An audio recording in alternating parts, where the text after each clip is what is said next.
श्री कृष्ण जन्माष्टमी व्रत कथा। जय श्री कृष्णा, राधे राधे।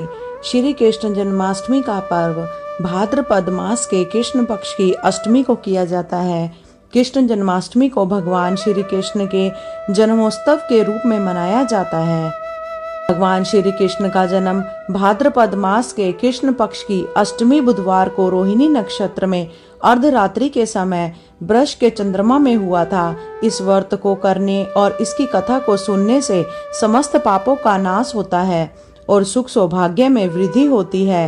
तो आज मैं आपको सुना रही हूँ भगवान श्री कृष्ण जन्माष्टमी की बड़ी ही दुर्लभ कथा। इस कथा को बड़े ही श्रद्धा और प्रसन्न चित्त मन से पूरा अवश्य सुनिएगा।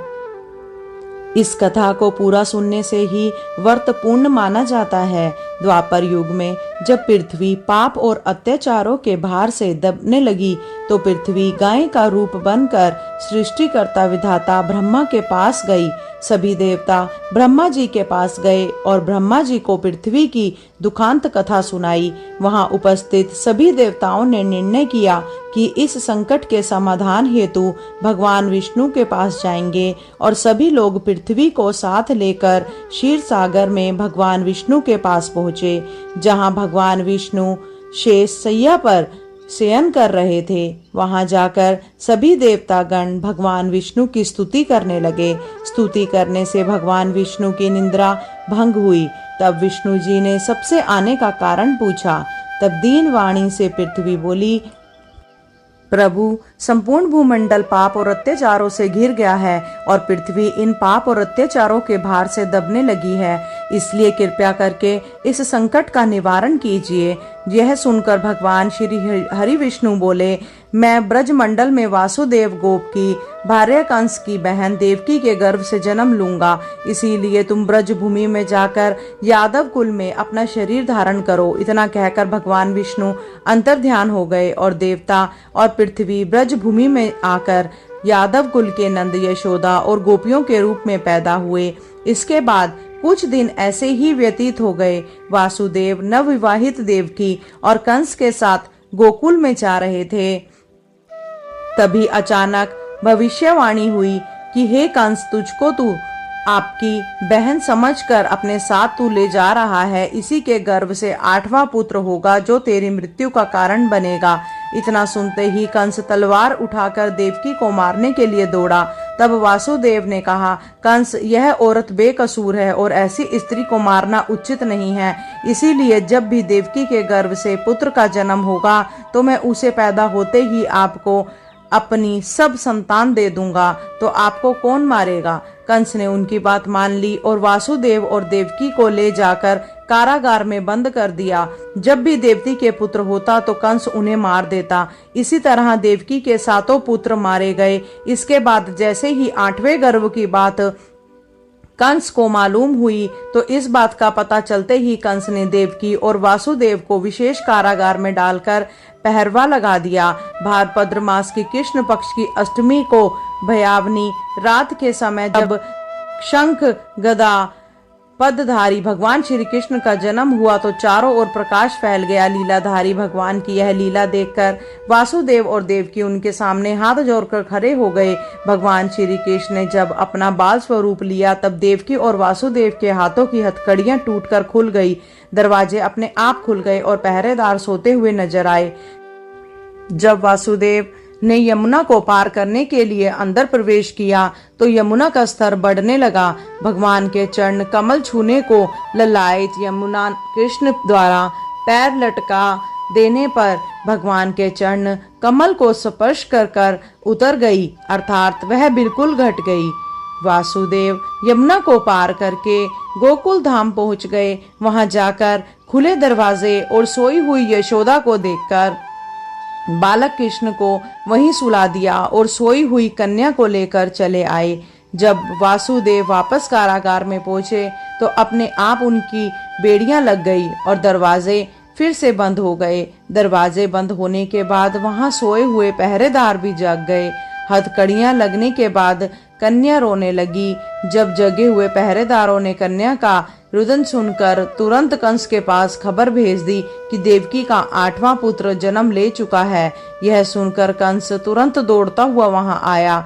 जब कंस ने कन्या को हाथ में लेकर पत्थर पर पटकना चाहा तो कन्या हाथ से छूटकर आकाश में उड़ गई और साक्षात देवी के रूप में प्रकट होकर बोली कि हे दुष्ट, तुझे मारने वाला गोकुल में नंद के घर में उत्पन्न हो चुका है और इससे तेरी मृत्यु सुनिश्चित है।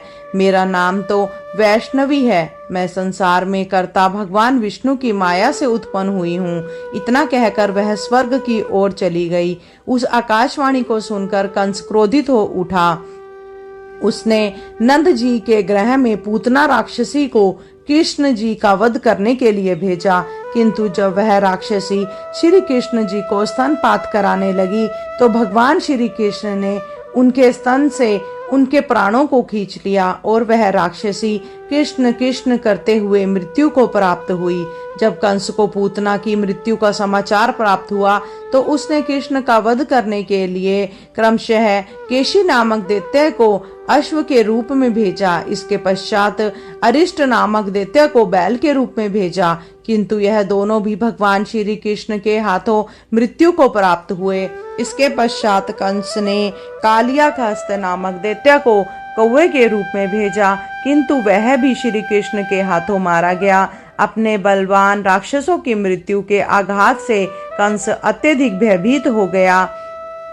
उसने द्वारपालों को आज्ञा दी कि नंद को तत्काल मेरे समक्ष उपस्थित करो। द्वारपाल नंद को लेकर जब उपस्थित हुए तब कंस ने नंद जी से कहा कि यदि तुम्हें अपने प्राणों को बचाना है तो परिजात के पुष्प ले आओ। यदि तुम नहीं ले पाए तो तुम्हारा वध निश्चित है। कंस की बातों को सुनकर नंद ने कहा ऐसा ही होगा और अपने गृह की ओर चल पड़े। घर जाकर उन्होंने संपूर्ण वृत्तांत अपनी पत्नी यशोदा को सुनाया, जिसे श्री कृष्ण भी सुन रहे थे।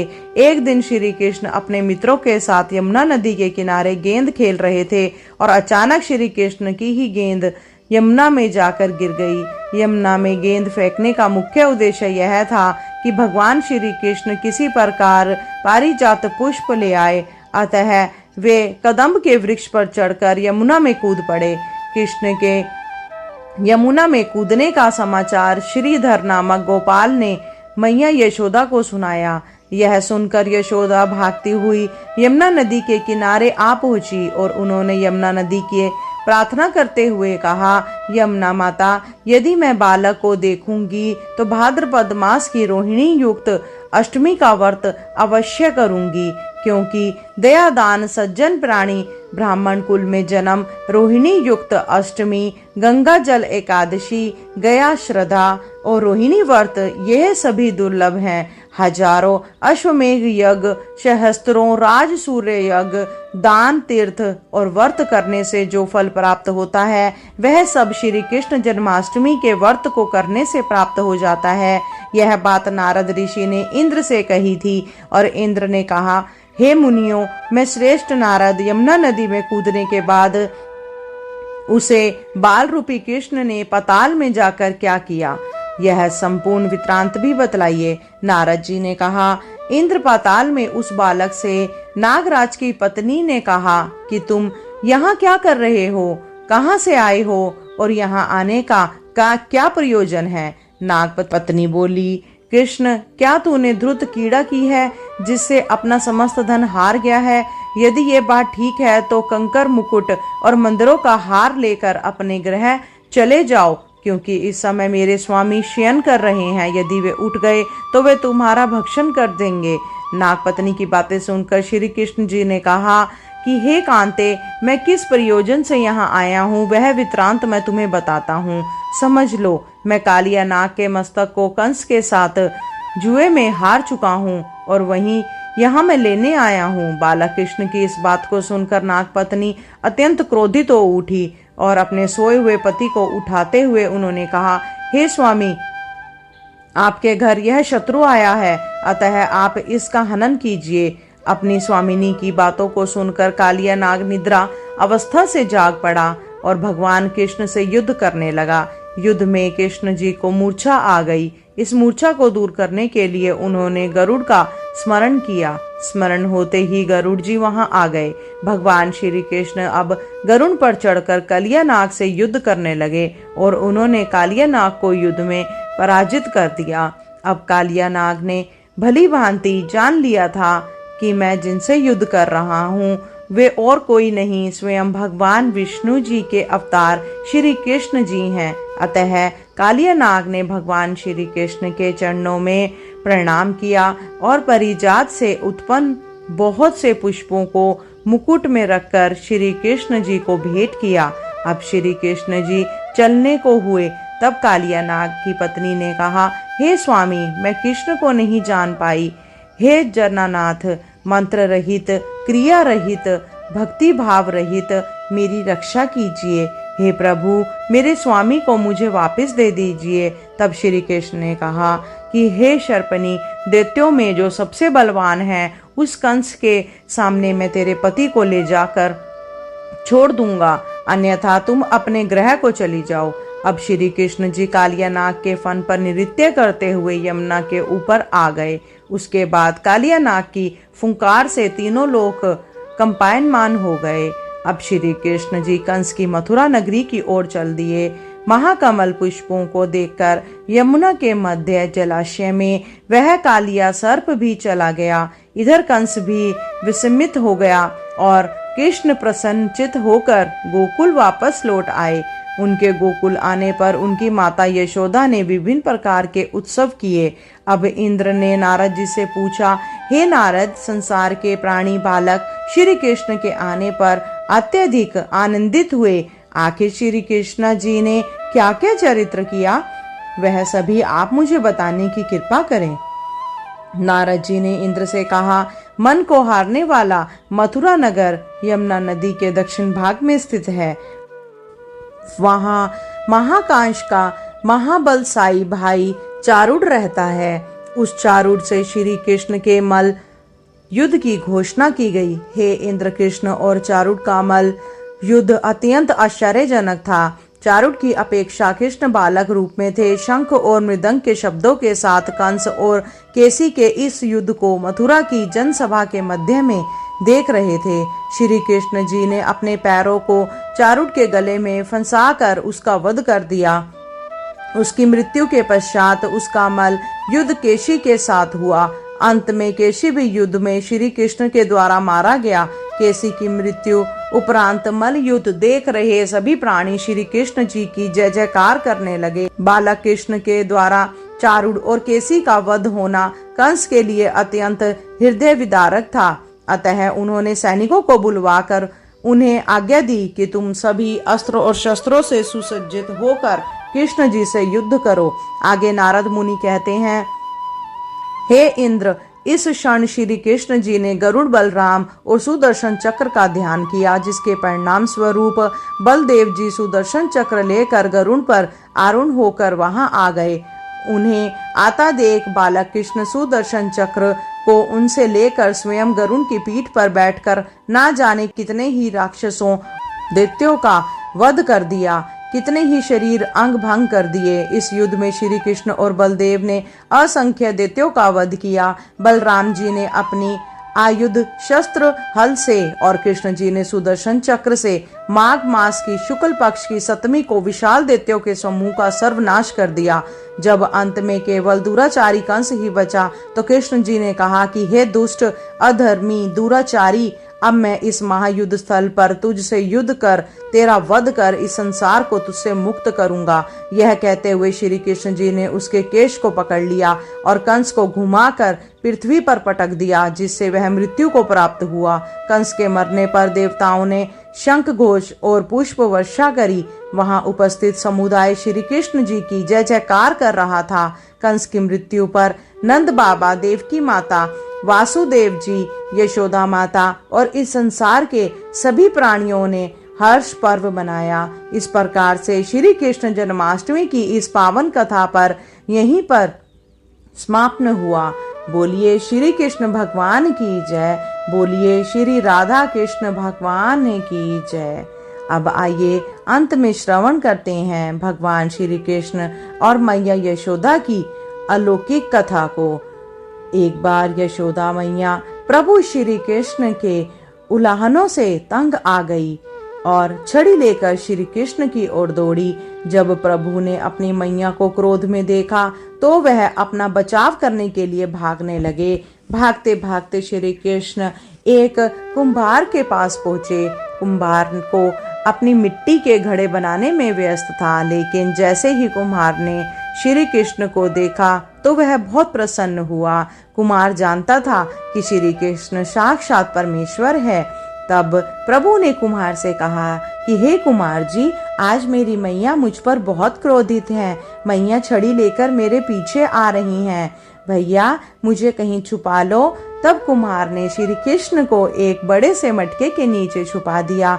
कुछ ही क्षणों में मैया यशोदा भी वहां आ गई और कुम्हार से पूछने लगी, क्यों रे कुमार, तूने मेरे कान्हा को कहीं देखा है क्या? कुमार ने बोला, नहीं मैया, मैंने कन्हैया को नहीं देखा। श्री कृष्ण यह बातें बड़े ही ध्यान से घड़े के नीचे छुपकर सुन रहे थे। मैया तो वहां से चली गई। अब प्रभु श्री कृष्ण कुम्हार से कहते हैं, कुम्हार जी, मेरी मैया चली गई हो तो मुझे इस घड़े से बाहर निकालो।